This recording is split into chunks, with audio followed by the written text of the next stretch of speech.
Hey friends, Josh here. So one of the earlier videos here on this channel is called Jesus Was Jewish. In that video, I spent some time talking about the importance of seeing Jesus of Nazareth as a first century Jew.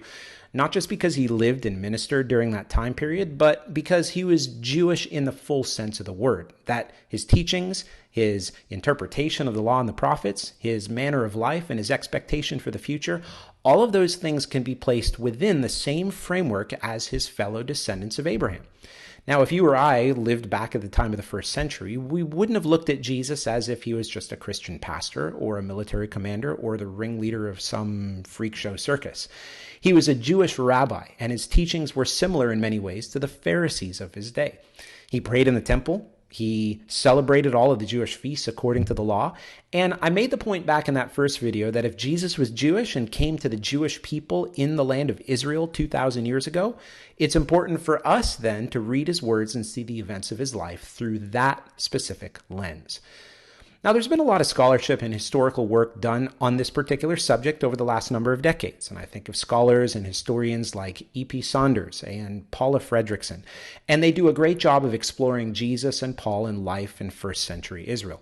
Of course, the discovery of the Dead Sea Scrolls has contributed to a major shift in our understanding of that time period too. But I've noticed that while there's a vibrant discussion among academics, the implications of these important historical discoveries don't often make it down decisively to the popular level in such a way that it actually changes the way the average Gentile disciple of Jesus reads the scriptures and lives out their lives. I've seen this firsthand in so many of the folks that I've been around now in my nearly 2 decades of full-time ministry. One of the ways I've seen this is in the way that we understand the original disciples of Jesus, the apostles, the guys like Peter and James and John and Matthew the tax collector.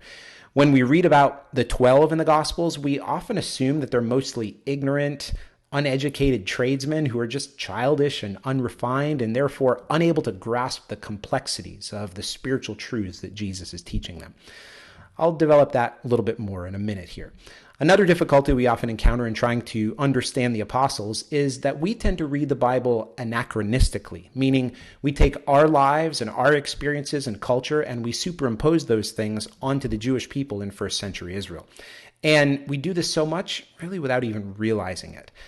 Now, we can't read our Bibles and assume these guys were Christians, just like modern believers who go to a church on Sunday and maybe a couple of times a month on a Wednesday, go to the midweek service, and then if they were really holy, they would go to the men's breakfast or show up for pre-service prayer. Friends, the apostles were Jewish, and they remain Jewish even after their time with Jesus. Now, what I don't mean is that their religion was Jewish, and I'll discuss more of this in a second.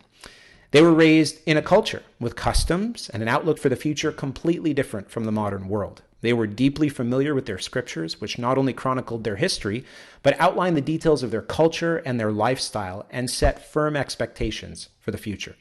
They were the people who had descended from Abraham. They were the family chosen to be the vehicle of blessing to all of the other families of the earth. Their ancestors were the ones who met God at Mount Sinai and entered into the covenant with him. They were the ones to whom the prophets spoke about their capital city, Jerusalem, and how a king from David's line would one day rule from there and bring all of their people back to the land and defeat their enemies once and for all. Now, one of the things that historians and scholars have unpacked for us related to that is the fact that there was no religion in antiquity, at least in the way that we modern folk tend to think about religion. When we think about a religion, maybe what comes to our mind is a coherent system of belief in some kind of ritualistic behavior and maybe some sort of institutionally governed hierarchical leadership structure or something like that, right? For example, in Catholicism, you have the Pope, and then you have bishops, and then you have priests. And whether you're Brazilian or Belizean or Burmese, you can be a Catholic, right? In the modern world, your ethnicity really has nothing to do with your religion. But in antiquity, that was not the case whatsoever. As historian Paula Fredrickson comments, she says, in antiquity, all religions were ethnic and all ethnicities were religious. In other words, in the ancient world at the time of Jesus, your family group and your community, whether that be your city or your nation, was a major determining factor in your cultic practices, the god or the gods that you worshipped. Maybe your city had gods that they worshipped, like in Acts 19 in the city of Ephesus, for example. They worshipped and housed the temple of Artemis. And maybe your family had a long history of ancestral gods they worshiped. Worshiping gods in the ancient world was utilitarian. It was like having an insurance policy. You want to make sure that the gods remained happy because happy gods meant happy humans.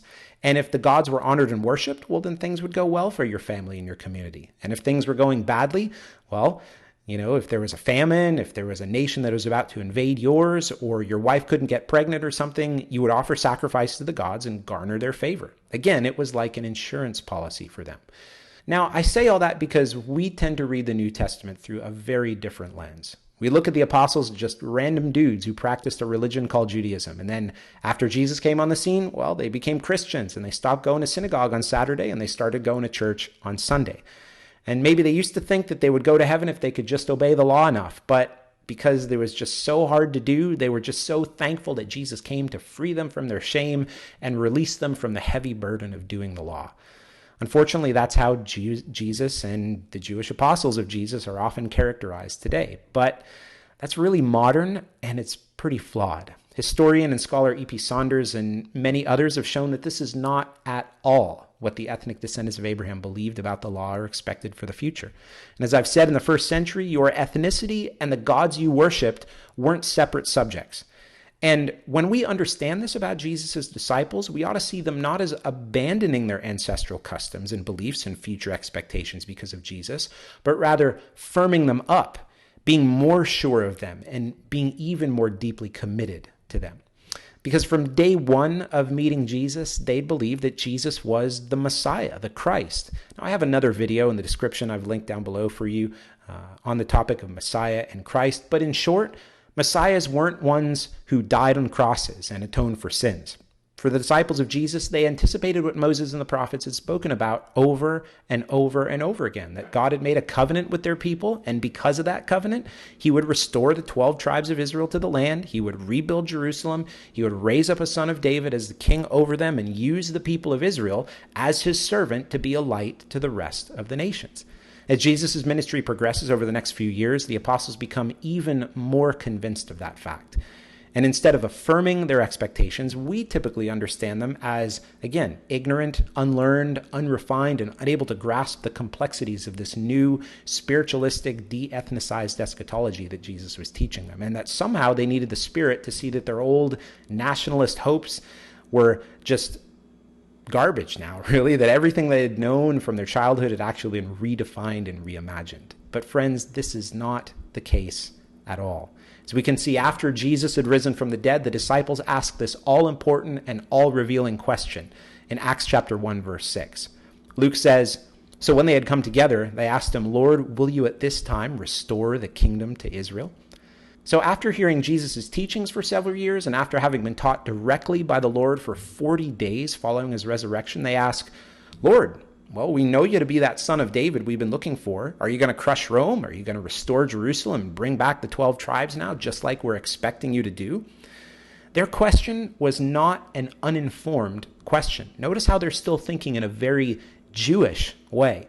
The burning thing on their mind wasn't about heaven or spiritual gifts or revival or whatever other subjects the Christians often think about. It's about God doing what he said for Israel. Jesus, of course, answers this by saying, I'm not going to tell you when that's going to happen. And throughout his ministry, Jesus hadn't corrected their apocalyptic expectations. He rather affirmed them, hence why they even asked that question in the first place. So the disciples were either exceedingly dull and just completely ignorant at this point, which is, again, what the average modern believer often thinks, or they had actually believed Moses, and they believed the prophets, and they actually believed what Jesus said and taught. These guys were Jewish. Their ancestral practices, their beliefs, their expectations for the future, these were what they were raised with, the context in which they understood Jesus within, and the very things that they looked forward to with eagerness. So why is this important? I mean, Jesus died for me. He loves me. I'm going to be with him forever. So what does it even matter if the apostles were Jewish? Well, as I've said in many of my other videos, what we think about the future changes the way we live in the present. So as it did for the Jewish apostles of Jesus, so must the return of the Messiah, the rebuilding of Jerusalem, the restoration of Israel, the resurrection of the dead, and the blessing to the nations be what we expect as well. If we want to live like they did, we should read and understand the scriptures like they did. As we see in their own writings, they too continued to expect all of these same things. They understood their place in God's grand story, and they expected its soon culmination. That's why they lived with urgency, sobriety, and the fear of the Lord. And I'm so convinced that our personal lives and our interactions with one another and even our missiology would be quite different if we understood the scriptures as they did, and we understood our place in God's grand story.